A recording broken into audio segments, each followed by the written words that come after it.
doing?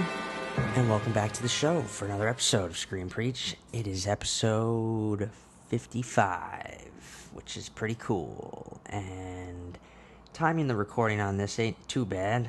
I'm always trying to line up the audio as best I can. Less editing to do. At the end of the day, this is my hobby, you know? I'm a writer. I'm a writer who does have a visual mind too. We'll see what happens down the road.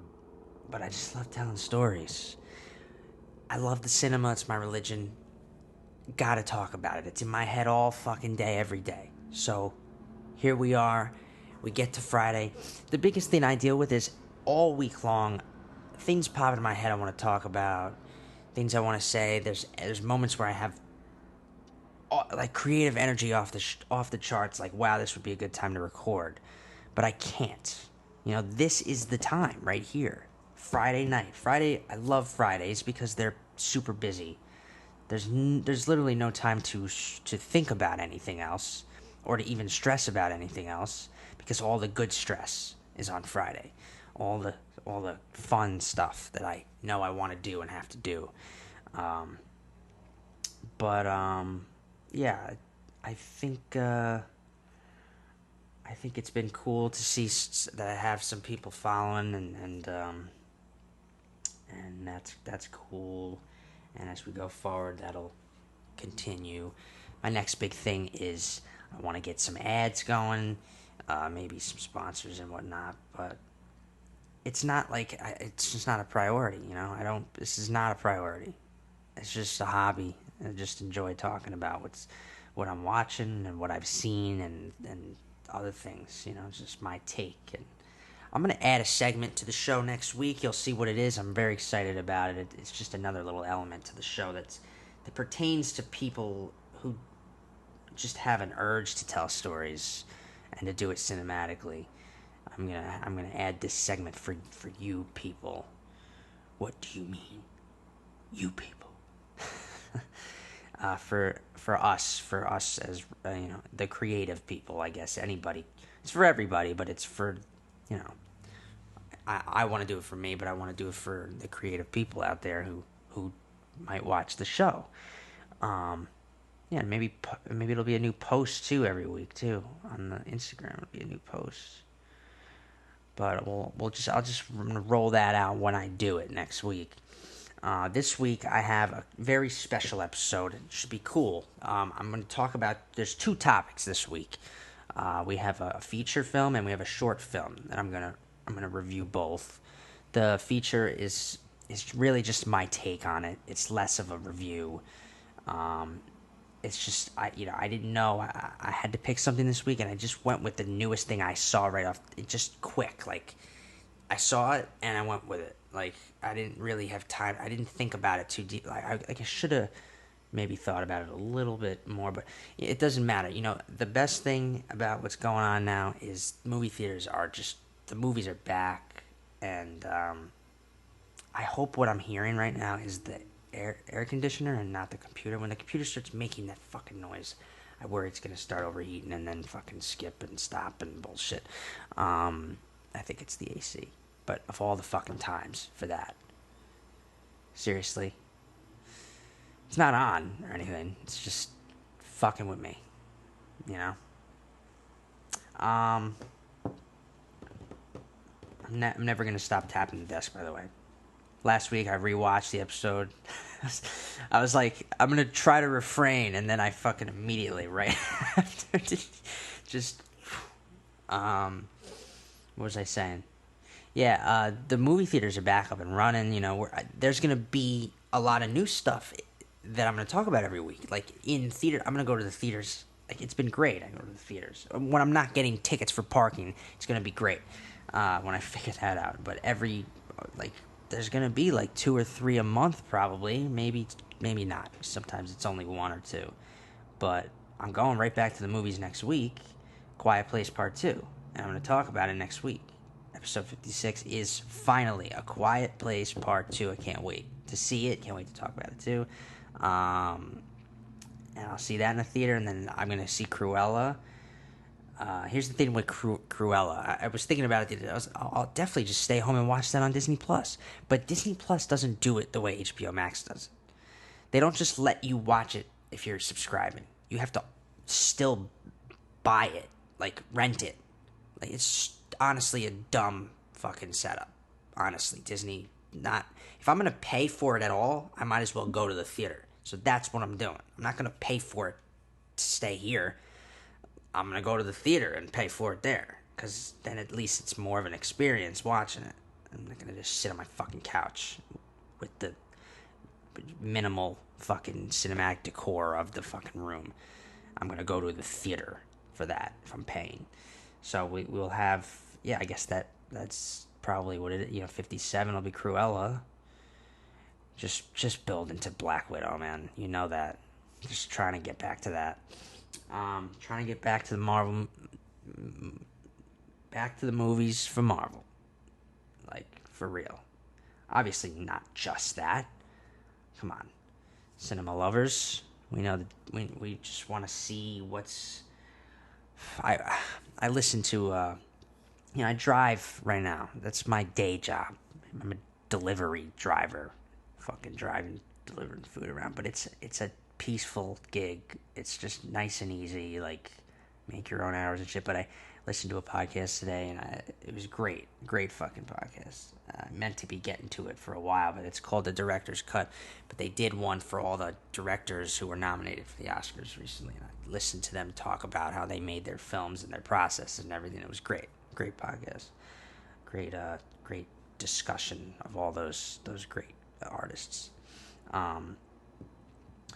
Yeah, so we'll just jump into it first with the news of the week, and then I'll talk about what we'll be discussing today. So first things first, most recent thing, breaking, Knives Out 2, the Knives Out sequel on Netflix did add another person to the cast. Nothing crazy, but Kate Hudson has joined the cast of the Knives Out sequel now as well. So that, I'm sure we'll even see more people getting added to the cast too as we go. But that was cool to see. More movement. I posted today, this was breaking, but the Batgirl movie has hired the Bad Boys for Life directors. And their names are Adil Al-Arbi and Bilal Falah. I think I actually pronounced both of those right, and I just went for it. But those directors did Bad Boys for Life recently, and they will do the Batgirl movie. And I'm skeptical just about the Batgirl movie in general, because it's DC, and we know how up in the air that can be. It's a fucking coin toss every year, seeing what they throw at us. Batgirl's a great character, one of my favorite characters. Barbara Gordon's story. I mean, I've mentioned it on the show before, but the Batman comics are one of the actual comic arcs that I have read, And Barbara Gordon's a great fucking character.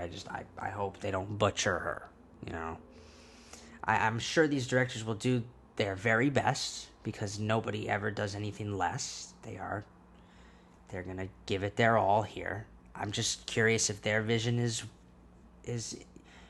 honestly... Can I be frank? I can, but it's not my name. I'm not Frank, but I can be frank for a minute. So, hi, I'm Frank, and I'm going to be frank about this.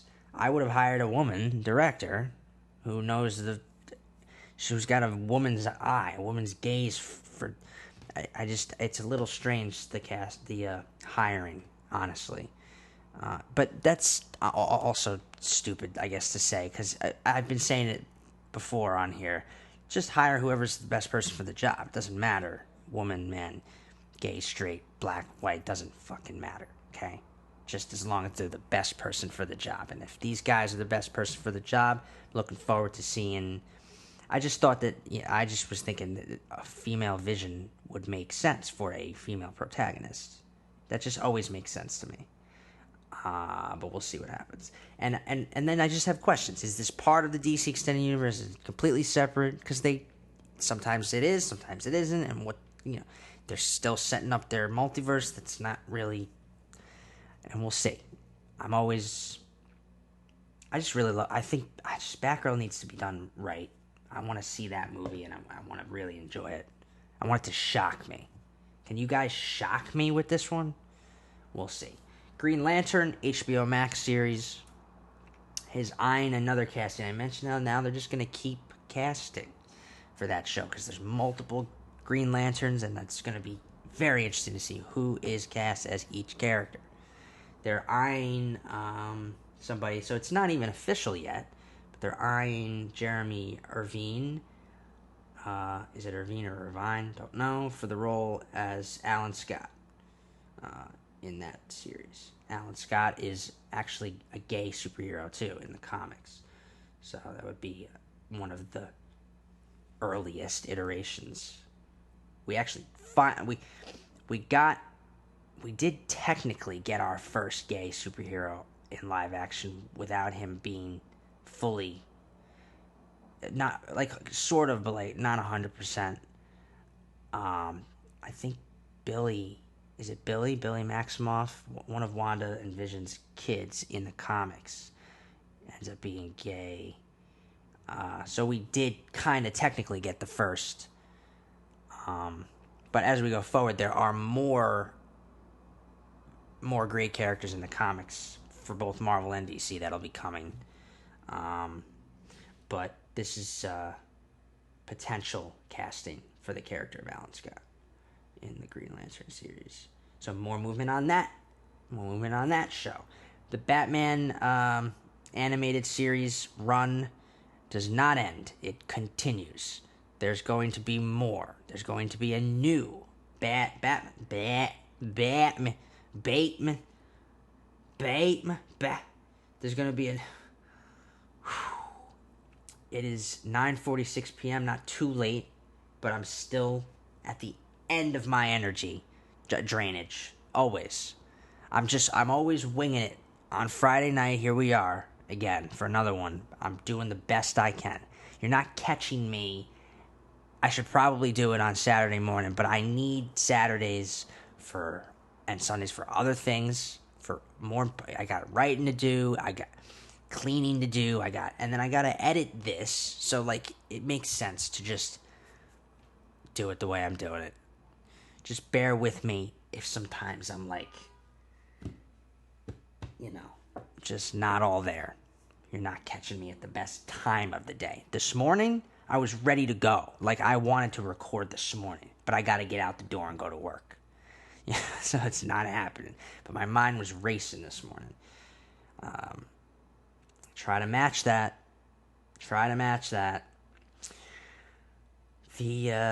So a new Batman animated series is set at HBO Max with J.J. Abrams producing. Matt Reeves is producing. Matt Reeves is doing the live-action Batman, the Batman, coming soon. Bruce Timm as well. And it looks like it'll be on Cartoon Network, too. It won't just be on HBO Max, but it'll be on Cartoon Network. So there will be I'm assuming, a weekly release thing schedule, maybe on Cartoon Network and then also HBO. I don't know. Does anyone even still watch Cartoon Network? Or does Cartoon Network, have a... No, Cartoon Network is owned by Warner's, right? So it's on HBO Max. What does that even mean? Who watches cartoon... Who watches cable anymore? Unless you're watching a sports or news. News or sports. Whatever. I saw a couple of interesting things this week that just caught my eye. That look promising. It's something to watch. First of all, we got an Arnold Schwarzenegger and Monica Barbaro spy series ordered at Netflix. Arnold Schwarzenegger returning to that genre is cool to me. Is interesting to me. I don't know if he's in it or if he's just making it, or writing it or producing it, but either way caught my eye. The Friends reunion trailer dropped. You can watch it, and I immediately should have known what I was in for here. annoyed with this. When did reunion stop meaning reunion? Okay, when I think of a reunion, I think of like what Larry David did with Seinfeld on Curb Your Enthusiasm. But like actually that. You know what I mean? Like in that show, he was making a new episode, but just years later. That to me is what a reunion is. Like what Roseanne did. You know?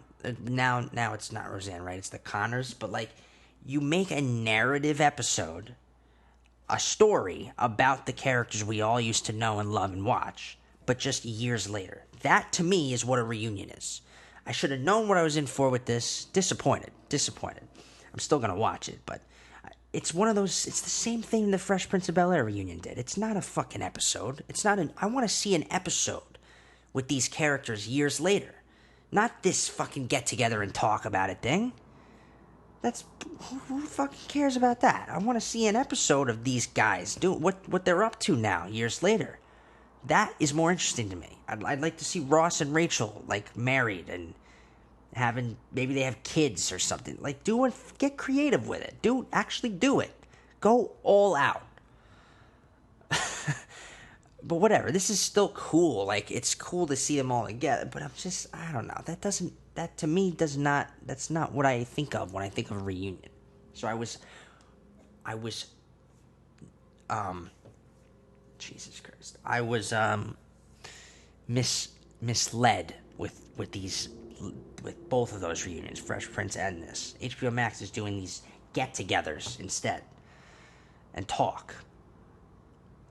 You can watch the trailer, but the reunion's this coming week, so whatever, man. And then this was the other thing that just looked super intriguing to me. So Jon Bernthal, Jamie Hector, Josh Charles are set to star in a new HBO series called We Own This City. But what's most interesting about that is it's being done by the team that did The Wire. And if you haven't seen The Wire or don't know what The Wire is, get the fuck out. Get out of town. Get out of here. Get in your car and take a drive. It's one of the greatest shows ever made. It's top 5 all time, and to have those creators now working on this with that cast, I'm psyched to see what we got here and what it's about. Not a whole lot of details yet, but looks like it's got to be crime drama related. Crime dramas are the best genre. Fight me on it. Some of the best stories we've ever had are crime dramas. Just run down the list. Greatest movie ever made is a crime drama. Godfather, even though it's more of a family drama kind of thing, but still. Just run down the list. Greatest series, Breaking Bad or Sopranos. Greatest all the greatest movies, run down the list. There's Godfather 2, there's Goodfellas. I'm not going to go. This is going to be fire series. That's all I was trying to say. And now I'm just rambling. Like a fucking lunatic who's tired and drained. Just, my eyes are bothering me because it's time to take my contacts out and I haven't yet.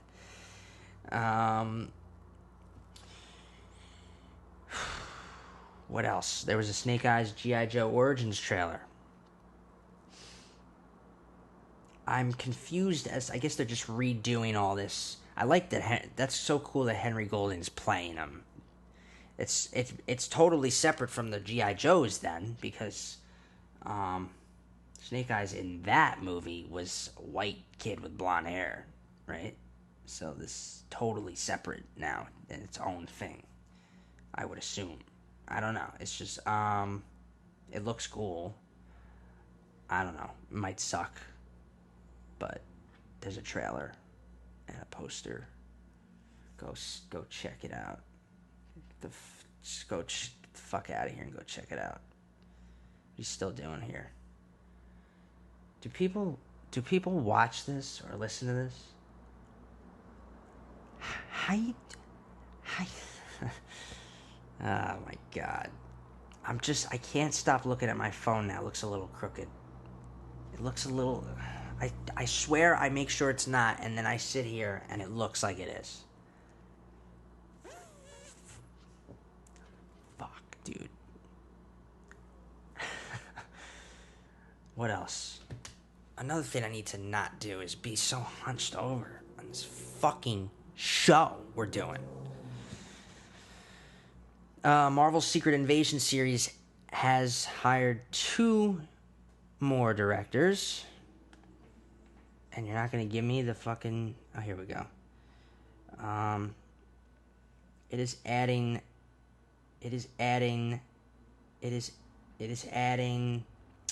No way. You're not going to put it in... I have to open it? Really? Fucking Christ. Oh my god. Put the names in the headline.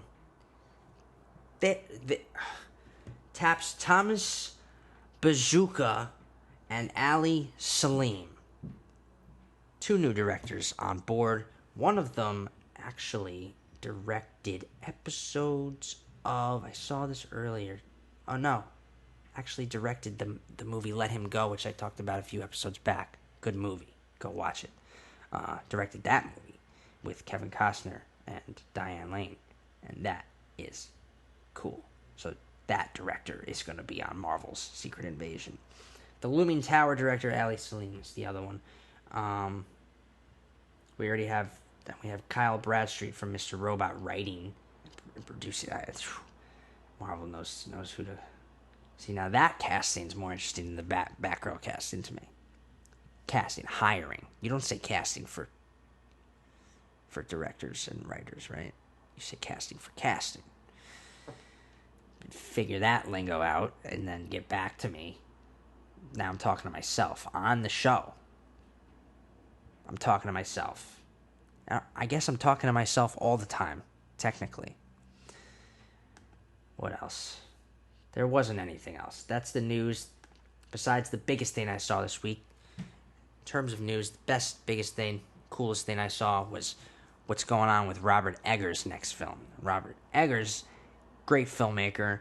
He did The Witch, one of my favorite horror movies of the last 2 decades. And then, not even for being really that scary, but for being just like mesmerizing. Just a great film, really. And then The Lighthouse, same thing. Just very, very mesmerizing, magnificent thing.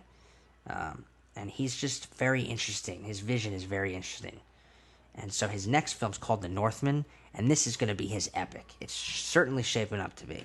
It was supposed to come out this year. It got moved. Now there's an official 2022 release date. But what's interesting is the cast. Okay, now this is a story about Vikings, all right? So, right off the...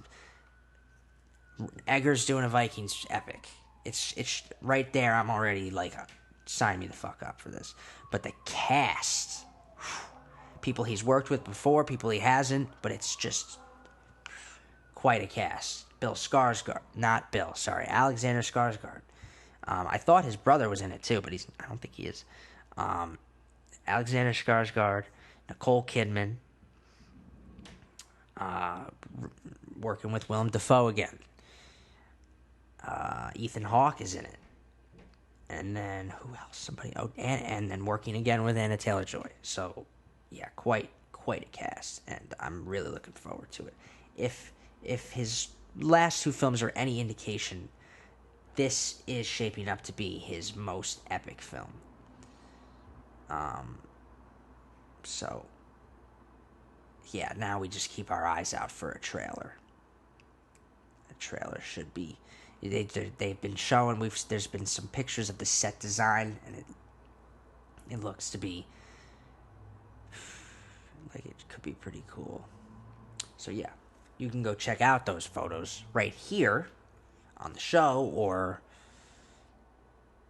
photo one. I think I have one to show, really. But there's only been one.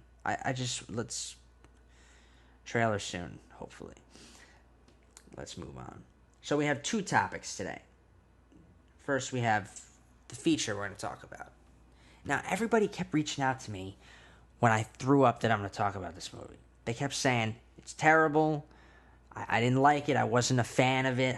I wasn't feeling it. Not good. You're not going to like it. Blah blah blah. And I'm thinking, Jesus Christ. First of all, the reason I wanted to talk about it was because of who directed it. Not who's directing it. It's not still being directed, Ben. It's who. Taylor Sheridan, who is one of my favorite screenwriters. I think he's a better writer, in my opinion. Favorite screenwriters of the last decade, for sure. And so that is really why I wanted to talk about it. I'm like, okay, his next film. And he also directed Without Remorse, which just came out on Amazon. He's here's the thing: is he overloading himself with work? Because he's working on his hit series, season 4 of his hit series, I'm sure. Although then again, that probably has wrapped up. I just, the work does suffer when you're overloading yourself. At least in my experience, like writing, if I'm doing multiple projects, it can get pretty rough sometimes on one of them. Like maybe one of them's still doing pretty good, like we're doing pretty good on one, but the other one's suffering because of it. Like it can happen. So I'm wondering if he's like, Without Remorse, then this movie, and then his series, like, I don't know. But it's why I wanted to talk about it. And then everybody's fucking telling me it sucked. And I'm like, okay, should I even talk about it? Maybe I shouldn't talk about it. But then I said, no, it's more of a reason to talk about it. My opinion on it. Maybe why I didn't like it. Or maybe why I did. Did I like it? Let's get into that first. Second, I'm going to just do a nice review on a short film that I watched this past week called Who's With Me. And it was cool. I had the filmmakers reach out to me asking to talk about it. So I watched it, and I'll talk about it briefly here on this episode. And yeah, so let's get started with the feature. So in terms of what I liked about this movie, really, it was just the concept. That's what I liked about it. Because you have like two plot lines going at once, and they kind of collide here. You got an A plot and a B plot kind of thing, right? You have, a protagonist. The thing is, too, it's trying to be multi-perspective, and it's struggling to be multi-perspective. We still feel that Angelina Jolie's character is the protagonist, but we don't spend enough time with her to even give her proper character development. I think the arcs of all the characters were lacking. It doesn't really, fully, come to a nice, clean conclusion for each character. It kind of does, but it's there's a pacing problem for their arcs. If there's a solid arc, it's the pacing that doesn't add up, because you don't spend enough time with them for the proper emotional beats to land, or for a change, or for a decision to land. How quickly characters grow close together. It just seems like there needed to be more of that in order for that to work better. But I think the concept of having this really extraneous action be like at the center of some main plot that's driving the whole story was something that could have worked for the film, but it didn't. It didn't work for it as well as it should have. And I think that Taylor Sheridan directing this and not writing it, I mean, he did write it, but not on his own, and it was kind of probably more like a rewrites kind of thing. It just probably needed more work. It probably needed to be thought out more, because there's an air of being like underwhelming. There's an underwhelming energy to it. You don't feel. I didn't feel like there were satisfying conclusions to the questions raised. And then there were some questionable ways that events play out. As always, it's spoilers. It's always spoilers. So, for instance, at the end, in order to survive this forest fire, we have 4 of our characters that we've been following needing to do things to survive this fire, which in actuality, the way that they survived does not fucking happen. It would not have happened. Doesn't work. Doesn't make sense. Like, for instance, Jolie and the kid. It's wow. I can't believe I forget the characters' names. I'm actually forget. I just watched it. I'm forgetting their names. That's how non-memorable. Holy shit! Am I that tired, or was I just? Now I have to call them by their fucking by their actual names. I don't even know the kid's name in real life, so I'm gonna call him the kid. It's fucked up. I didn't prepare for this one, did I? I put a lot of. I enjoyed watching the short film that I maybe drifted a little bit during this one, but anyway, they have to go under the water and let the fire pass over them. But then it's morning and the fire's gone and they're just sitting in the water. What do you expect us to believe? That they held their breath all fucking night? No, they had to come back up and there's fucking inferno above them. So what the fuck actually happened there? And then you have the other 2 in that fucking Firewatcher tower, which should have easily fucking came down. It's just standing there in the middle of fucking brush, a burnt fucking nothingness. Well, come on. What is? Not to mention, John Bernthal's character was shot like in a pretty fucked up spot, and he's just he makes it all the way through the night. It seems like the end was definitely rushed. The ending was my biggest problem, honestly, is that I was enjoying it because, all right, first of all, we get the full-on perspective of the antagonists, right, the bad guys, who are bad. The problem is they're really bad. They're really fucking bad that you hate them so much that the way they're killed is not satisfying enough. Okay, they need to be. I mean, yeah, one of them is burned alive, and the other one is shot a lot. But I feel like the certain people who I don't know. Maybe it's just that it's an overkill kind of thing too. They just kill too many innocent people, and they do it so brutally that it's like oversaturating the whole thing. Like you're just fucking, it's throwing at you so much that you're like, Jesus Christ, can I get a second to breathe here? Where they're not fucking shooting people in the head and fucking blowing up houses full of children and women and fucking trying to kill pregnant. It's fucking crazy. Like I was like, all right, they need to not be this bad, because there's nothing to fucking grab on. There's nothing to empathize with. There's nothing to. Villains like that are not interesting, and if they are just gonna be bad, they need to be not that fucking bad. And if they are, they need to die a little bit more in a little bit more of a satisfying way. Honestly, that kid. The kid deserves to kill those. If the kid got in the final blow, not Angelina Jolie's character.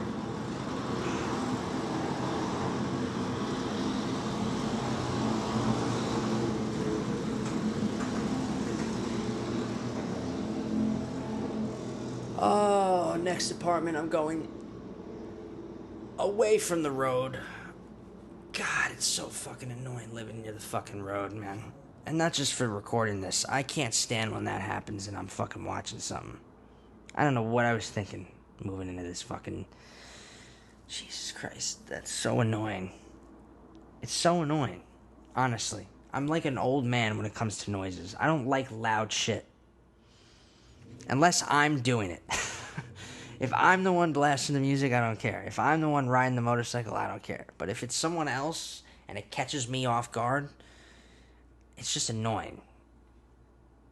And it's wrong. Isn't it wrong of me to be so one-sided about that? Whatever. Anyway, as I was saying, the villains...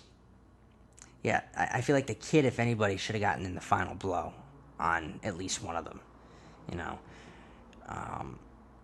But whatever, man. I don't know. I was into it for a little bit because it's a cool concept, and I think Jolie's character does have a cathartic kind of empathy going for her.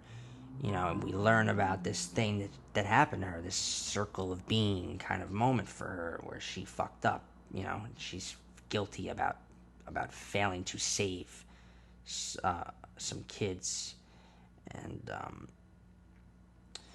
this, of course, naturally and poetically, a kid walks into her life, and she can make it right by helping this kid.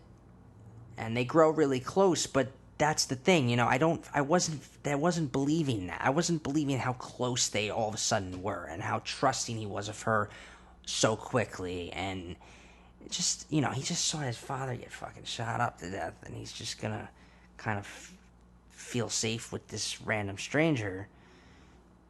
I don't know. Sometimes I just wasn't buying that kind of stuff, you know. And then, you know, it would have been nicer for in terms of the villains. It would have been, you know, Nicholas Holt's character is one of the villains. They give him these moments where he's like questioning what he's doing, his actions. Like he gives a look, or so you're thinking maybe he'll turn a corner. That would have been more interesting if he has like a moment where he has to make a decision and do the right thing instead. But no, he just goes full blown fucking bad guy too. It's fucking too much. Like I said, it's oversaturated with that. On the bright side, they get what's coming to them. But yeah, I don't know, man.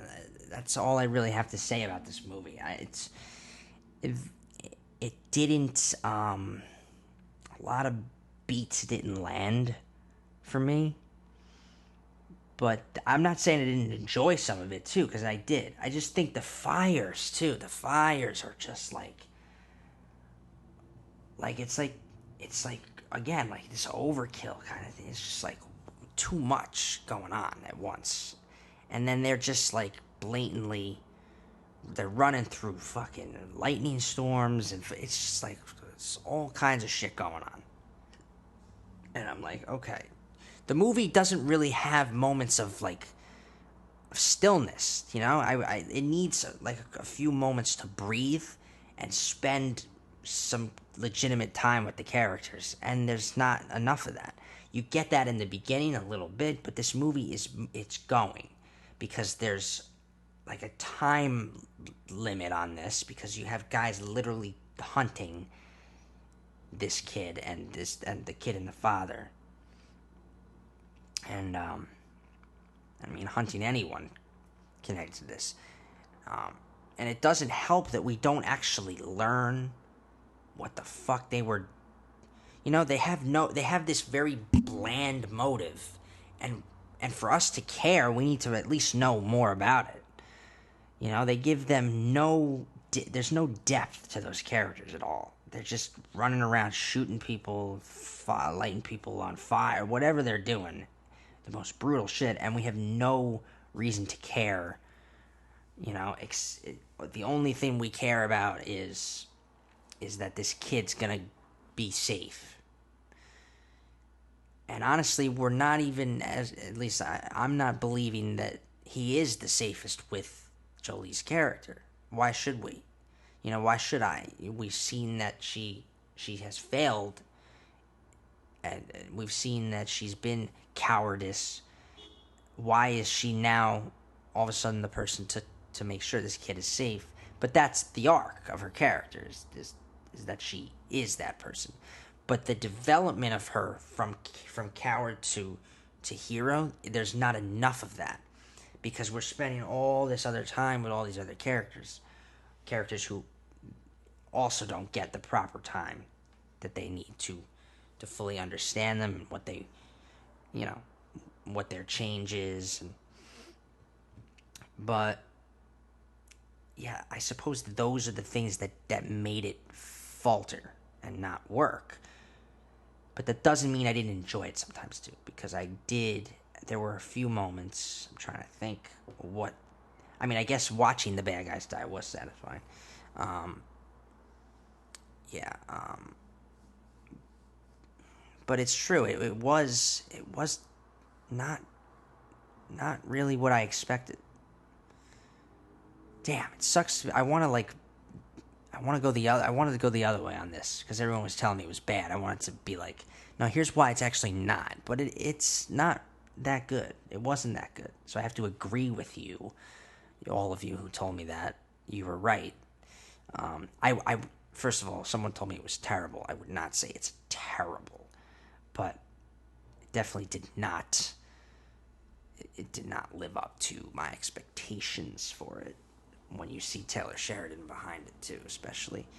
If you don't know who Taylor Sheridan is, we'll get into him a little bit because I did center this episode around him a little bit thematically, the segments and everything too.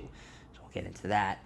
But let's move on to our next topic, which is a short film that I watched today called Who's With Me. And it's a very interesting little movie, hour and 12 minutes long. You can watch it now on YouTube, and yeah, it was cool to. These are some just young up and coming kids, just guys, just young guys and gals who put this together. They live right here in Los Angeles, and they, yeah, it was cool. They reached out to me and said, "Can you give your get more eyes on it too?" And I can't, like, I know people obviously that they don't get more eyes on it, and give your take on it, even review it. So yeah, I'm gonna do that. I lost my here it is. So yeah, I just wanted to say, and I'm gonna keep it spoiler free. This is a spoiler free review because I don't want to, you know, obviously people need to see what happens and how it goes. I'm not gonna just say what the fuck happens, but I wanted to say that the opening had a couple of interesting elements to it that made it work for me. I think there's a nice build to the inciting action, this thing that happens to our protagonist Marcus, right? And at first I was like, why do we need to see all these mundane things that he does? All this, like, this morning routine that he has, you know, how does that benefit the story? But it actually does, right? Because then we see what happens. And I want to say that in terms of this concept, this it's an interesting concept, but it seems to me like an idea that comes straight out of the pandemic. I mean, even I had an idea during the pandemic that was just purely expressing my feelings going through it. And this feels like something like that, you know, and I really appreciated that because if nothing else, it's immediately relatable, you know, it's relevant for what we all just went through in the pandemic. This idea of being locked inside, but that idea taken to an extreme level. And it is something truly horrifying, you know? Like, what does it look like, you know, if it was really fucking crazy? And here's an idea of what it could look like. So also, seeing all the little mundane things in the beginning actually helps because it's resonant, you know? It's kind of like what we went through, being stuck in a mundane cycle for a year and a half. Really showing all those little things in the beginning, it's effective for a story about being stuck inside. So I liked that. I appreciated that. I questioned why he wouldn't at least try to go outside his door, you know, give it a shot. But that is what the whole movie becomes about here, is that decision. There's a decision kind of thing here at play. But it seems like him and the second character that we meet, Aelith, I think a lot of what this movie became about was the two of them getting to know each other. I have to admit, I don't know if it was because of some of the way that, you know, Aelith to me, sometimes I didn't feel her. I didn't feel that she was as there were, like, for instance, who the guy, the actor who plays Marcus does a very phenomenal job at throughout, really conveying the emotions. Sometimes I didn't feel like Aelith. I wasn't feeling that she was feeling what he's feeling sometimes. I suppose that's one thing I'll point out that threw me a little bit sometimes, but it wasn't really anything crazy.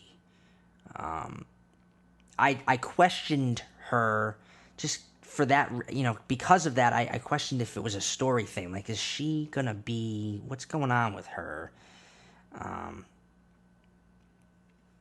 Like she knows Carol, like Marcus's girlfriend. She just happened to know that they were dating. I guess that's something that she could have just seen, you know. But I don't know. At first, there was a sketchiness to her sometimes that I wasn't sure if it was deliberate or if I was like, well, what's, is this gonna lead to something, or is it just the way that the actress was deciding to play her? It's a challenge to play a character and play a part where you don't see the character, and that's also a fun chance to really get creative with just hearing someone. Yeah, I'm not gonna get crazy on critiquing all the little stuff either. This is a fun short film, and it's not like that stuff really even matters. Does it work, right? Does it work? Does it get the point across? Did you understand it? Were you intrigued enough to stick with it? And yes, I was. There is a hook when meeting her too, when meeting Aelith, because she is this person who's with him. The title "Who's with Me," she's who's with him. Even if I was confused sometimes about where she was actually talking to him from, or where we were hearing her from, but I immediately felt like we weren't going to see the end of those messages, and that's really the hook here. Is that kept me watching. I wanted to know what was going to happen and where it's going. We see the first message on the TV screen, and then I'm thinking there's gonna be more, and naturally there are more. But I think just stay tuned for more info is a good hook for keeping the audience interested on what could be coming next. So that worked writing wise for me. What I really enjoyed was some of the shots and editing, especially the use of like pre-lap where you don't necessarily need to use it, but it was a cool kind of jarring effect. It was almost matched perfectly with the style of this whole thing, something being like almost televised, or like there's like a static like kind of frequency thing, like just the way some of the cuts were used with the audio gave it this effect that I think was definitely deliberate, and it just added to the style of this whole thing, the tone of this whole thing on another level. Sometimes, even with the voiceover, sometimes it would cut into sequences using that editing, and I thought it helped add to, and the voiceover cuts in, and it added another element to the cutting of the voiceover that I don't normally see. So that was creative, guys. I thought that was pretty cool. And it was actually really well shot too. The cinematography sometimes, like especially that boxing sequence. It's a boxing scene in there. And then I love the title because it fits so perfectly. The title has a lot of weight to it, This kind of story is great for really diving deep into character, especially, when it's just all about being stuck in one place. It's easy to dive into character. But like Who's With Me can have multiple meanings. The two of them just learning more about each other, learning who it is that's with me as I go through this ordeal kind of thing. Who's really with me, right? Like this idea of, is this person who she says she is, or am I who I say I am? Like kind of who's with me really? That kind of idea comes into it a little bit. And then who's with me could also be who's in there, who's inside myself, like waiting to bust out. Like who or what can I become when I'm stuck in an endless cycle like this? Like I said, the relevance is off the charts for what we all kind of went through. Yeah, like what kind of boring bullshit did we all do during the pandemic? How did we pass the time? How did we handle it? Did we handle it well? Did we change? Another thing too, this idea of being with someone who's with me, like, were you stuck with someone during the pandemic? Like, and did you guys grow apart during it or more closely together? Did you change? Those ideas came up for me. I don't know. Maybe you had no intention of that. Maybe you didn't. Maybe you had no intention of having this connect to the pandemic, but it does. And these are the kind of thoughts and feelings that came up for me as I watched it.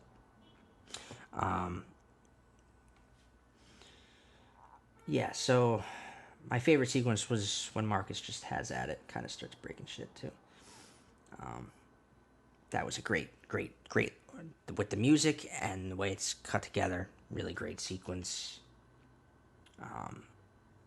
Overall, a fun watch.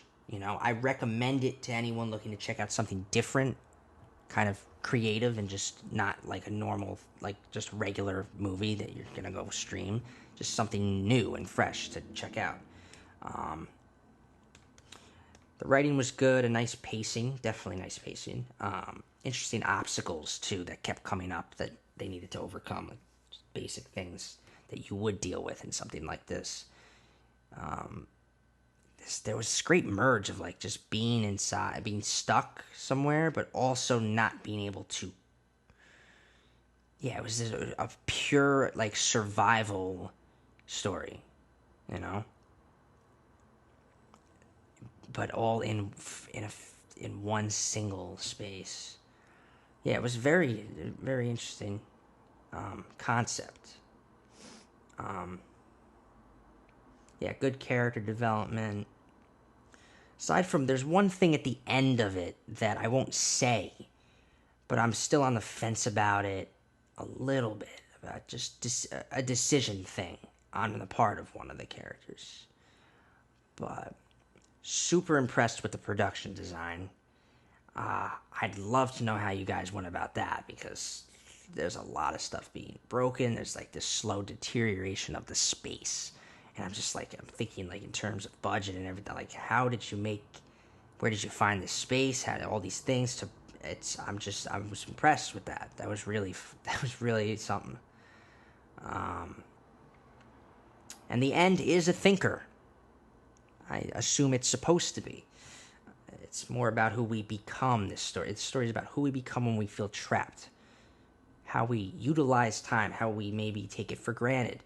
And then this idea of the current time being unknown is thrown at us at the very end. And, it's just a way of saying, like, the future is unknown, right? It's whatever we make it kind of thing. That might not be what you were trying to get across. That's how I perceived it. This was my take on it. That's what it is. I'm trying to keep this spoiler free the best so I'm just gonna wrap it up, guys. But it was it was cool to talk about real quick. I'm not gonna put a numerical thing on it like I normally do. Oh, I didn't numerical the other one. Fuck, dude, I fucking fucked that up. Shit. Keep this going here. But it's good. It was good. I liked it. Definitely go check it out. If you guys don't mind, I'm gonna put the link in for people. Obviously, you don't mind. You want eyes on it. Put the link in for people. Thanks for reaching out to letting me know about it so I can talk about it. Yeah, we'll move forward. So my rating of that was good. I'm just gonna move it here. Rating of that was good. My rating for Those Who Want Me Dead. Funny coincidence. We have two titles this week, both with the word "who" in the title. That just worked out, didn't it? Those Who Want Me Dead. When asking myself who's with me. See what I did there? Those Who Want Me Dead. I give a 6.3 out of 10. It was disappointing. Yeah.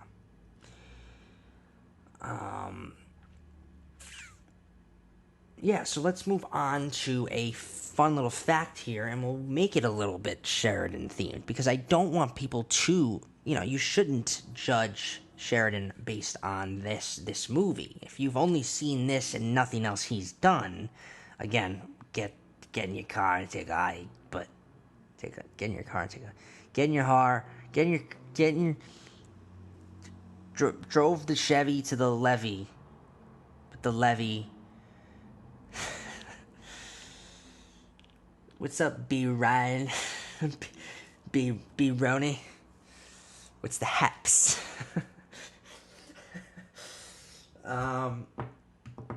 Yeah. Let's talk about, you might not have known this, so it's part of the fact, too. This is a fun one. I'm glad to do this one this week.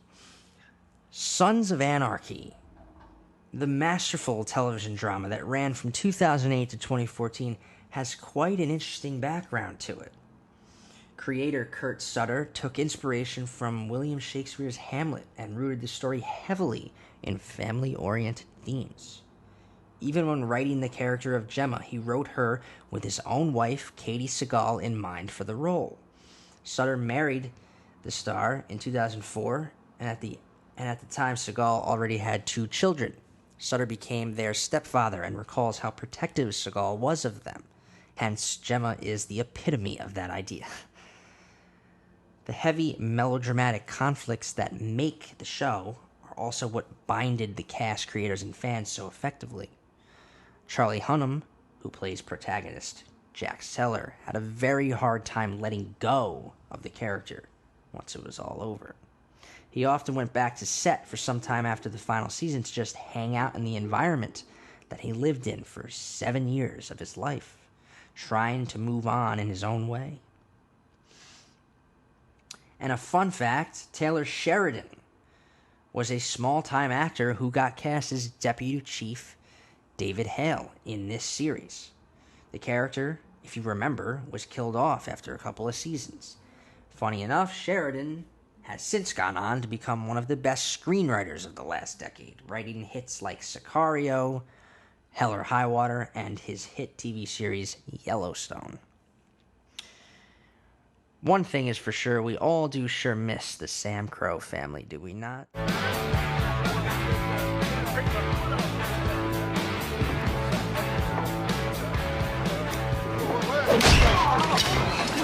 Question this week. I wanted to do something different this week. I keep doing well, who's the best this? What's the Let's try another one. There's a couple of different ways to do this. Let's do our first verses on the show. And why not kick off if we're going to do this going forward with one of the best kind of verses we could do. So this week I'm going to ask, who you got? Who you going with? Let's do Robert De Niro versus Al Pacino. Who's the guy? Who's your GOAT? Who are you picking of those two? Robert De Niro or Al Pacino? Robert De Niro versus Al Pacino. Who you got? Now, for me, I've talked about it on the show before. Robert De Niro, I think, is the greatest of all time, even better than Brando, just because of the roles he's had and how he performs each one of those roles. But that I've said it before, Al Pacino's my favorite. But of those two, who are you picking?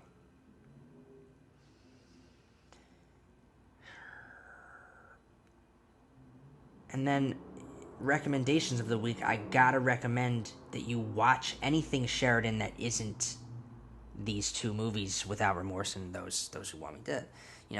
If you're just judging him based on this, you're not getting the Sheridan treatment at all.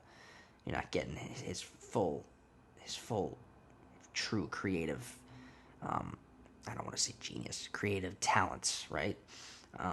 He's not a creative genius, but creative talents.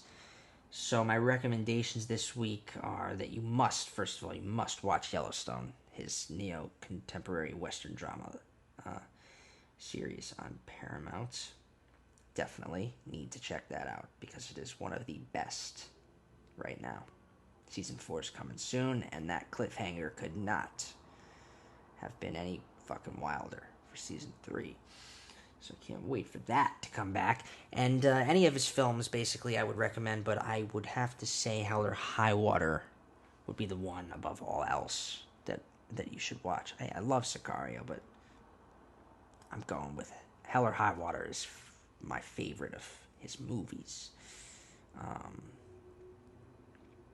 Yeah.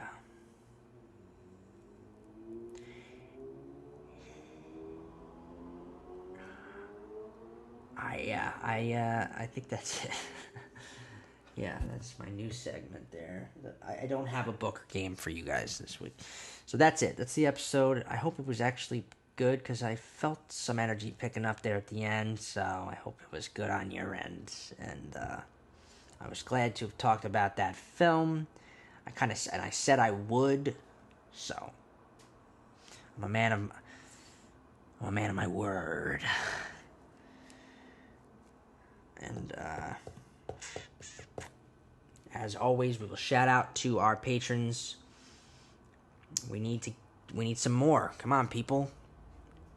Join the crew here. Join the crew. I'm gonna start adding more and more to that. I'm making that more interesting for you guys. There's a merch drop in June for the patrons only. So here are the people who will be getting that merch: Billy Thomas, Jessica Murphy, Michael Morganti, Tijon Construction, Doolin Morganti, and Linda Morganti. So yeah, if you want the promotions I offer, like going forward, there will be ads on the show, sponsors. But for the patrons, I will release an episode of the same episode, but without the ads. So like stuff like that. If you love watching the show every week, especially, you might enjoy that. There's also chances for the patrons to get involved in the show even more on the Patreon if you become a patron right now at patreon.com/preacher.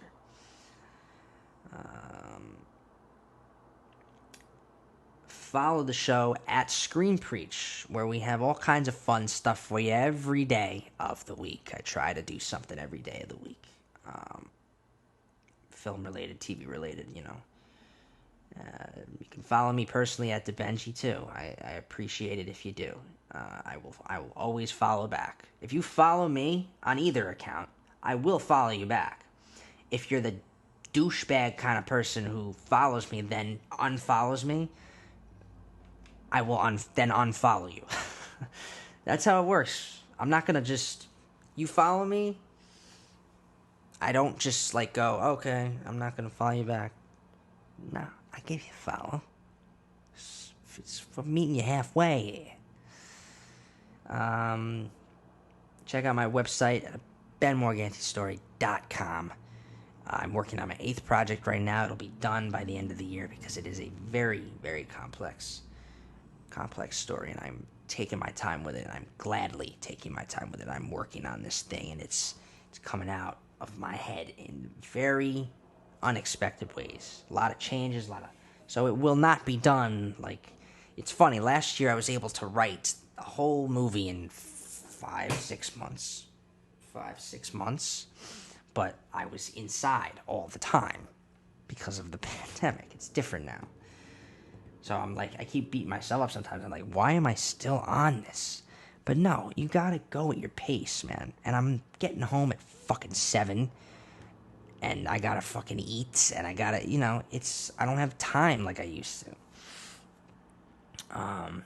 But you can go check out anything I've written already right there on the website. And you definitely want to subscribe to BMS Studios on YouTube, because that is where everything is related to Screen Preach and other things.